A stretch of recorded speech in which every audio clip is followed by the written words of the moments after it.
Okay, this problem asks for the measure of angle 1. That little notation, M, and then that little symbol. It's not a less than symbol, by the way. That symbol means angle. They want the measure of angle 1. So when you see the 1, I'm going to point it out here. When you see the 1 here, darn it, the wrong button, sorry. When you see this 1 right here, that's not 1 degree. Okay, in fact, it doesn't have a degree symbol on it. That's another reason that we know that it doesn't mean 1 degree. It's called angle 1, or they want the measure of angle 1. All right, so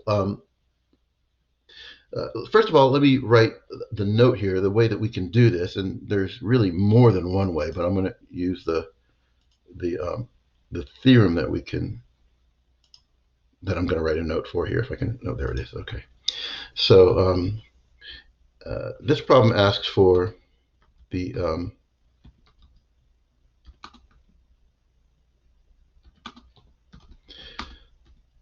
to find the measure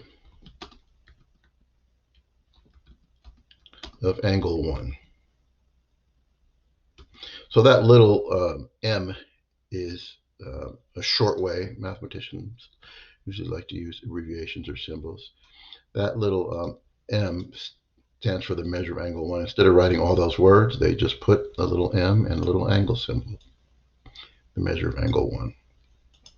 Okay, and then to do that, we can use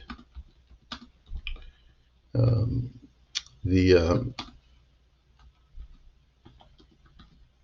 something called the exterior angle theorem. Now, you don't have to memorize this, but I do want you to understand it. In other words, I'm going to let you use these notes, and I'll try to put them up for most of the problems. The exterior angle theorem. Okay, and that means that the measure of this angle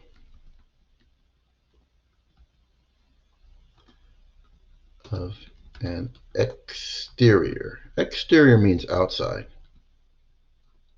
Of an exterior angle, like angle 1, is equal to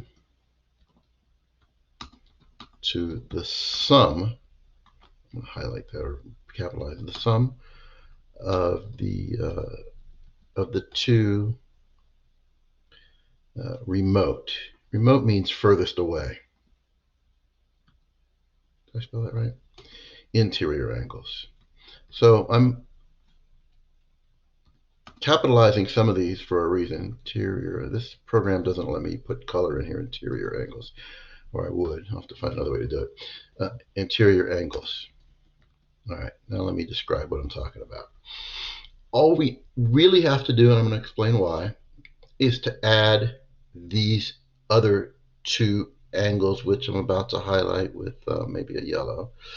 We just have to add this angle and this angle to get the measure of angle 1. So the answer would be 60 degrees. I'm sorry, did I say that right? 180 minus 60 degrees, sorry. So, no, I'm sorry, I said it right. 60 degrees is what I meant to say, and I apologize. Yeah, 60 degrees is correct. We just add those two angles up. So our answer will be 60 degrees. And let me make another note here. In this problem, sorry, I'm just going to write it down here. In this diagram,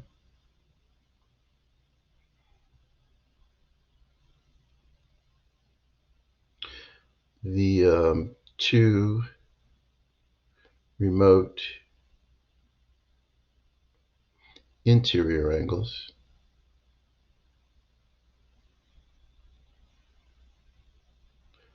are 30 degrees and 30 degrees.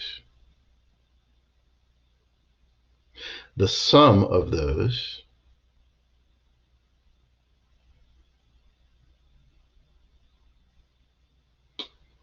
is 60 degrees, and that's our answer. Is 60 degrees, and so our answer will be 60. Now I'm going to explain why that is. First, let's remember that when we add up all three angles of a triangle that we're going to get 180 degrees. So even though they didn't ask us, I'm going to write here an angle. I'm going to draw here an angle that they didn't ask for, that we can use to describe why angle 1 is 60 degrees. This angle here, it's also an interior angle, but it's not remote. Remote means far away. It's right next to, in fact, the angle that they want us to find. And I'm just going to call this angle A. Angle A. And I'm going to remind you that when we add up all three angles of a triangle, we get 180 degrees. So in this case, we could add up 30 degrees plus 30 degrees plus A, and we would get 180. Well, 30 plus 30 is 60, plus A equals 180. Sorry, degrees. I forgot my degree symbol. And if we subtract 60 from both sides, we get A is equal to 120 degrees. So angle A would be, I'm going to erase it now and put instead of A, 120. This would be 120 degrees right here. But now we need to figure out, I'm going to use a different color here. I'm going to use blue. We need to figure out the measure of that blue angle. And the thing about that blue angle and that red angle is that they form together a straight line. From here to here is a straight line, and a straight line is 180 degrees. So in other words, if I add up the red angle and the blue angle, I'll call it the measure of angle 1. That's the proper notation. The measure of angle 1 plus 120 degrees. I should use red. Plus the 120 degree red angle is equal to 180 degrees because it's a straight line, a straight angle. And if we subtract 120 from both sides, I don't have room to do it here, that's how we can get 60. That's why this exterior angle theorem works. So even though I showed you why, it's much shorter to just add those two remote interior angles to get your answer. I'm going to stop this now, and I want you guys to, if you still have questions, make sure you rewind this video, pause it. Please ask questions if you have them. You can also put your questions in the comment if you want.